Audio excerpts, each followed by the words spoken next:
چند روز بود دلمون دلمه میخواست. تموم سوپریای دور و برم گشته بودم ولی برگمو پیدا نکرده بودم. واسه همینم تقریبا بیخیالش شده بودم. الان حدود ساعت 5:06 صبح و من مثل هر روز اومدم پیاده روی صبح همو انجام بدم قبل از اینکه روز کاریم شروع بشه. توی مسیر که می اومدم قبل از رسیدن به اون مسیر هایکینگی که همیشه میرم که پر از درختای خیلی قشنگه و من عاشق اون درختام که میرم اونجا، بوی عقاقیا و یاس عجیبی توی خیابون روبرویش می اومد.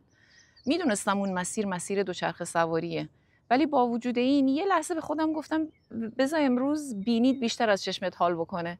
مسیر رو گرفتم اومدم، از تقریبا شروع مسیر رسیدم به وسطاش. هیچ جلوه زیبایی نداشت ولی بوه هی داشت بیشتر میشد تا رسیدم به یه جایی که شوکه شدم. پشت سرم رو اگه نگاه بکنین این مسیر پر از بوته های خودروی انگوره و قوره های نارسی که توشه. همون موقع بود یه لحظه ناب توی سرم شکل گرفت. اونم این که من دنبال الگوی فرصت رفتم. الگوی فرصت همیشه با سر و صدا نمیاد. یه وقتایی با یه بله گفتن به یه دلخوشی ساده میاد و میتونه یه موفقیت بزرگ رو برات رقم بزنه.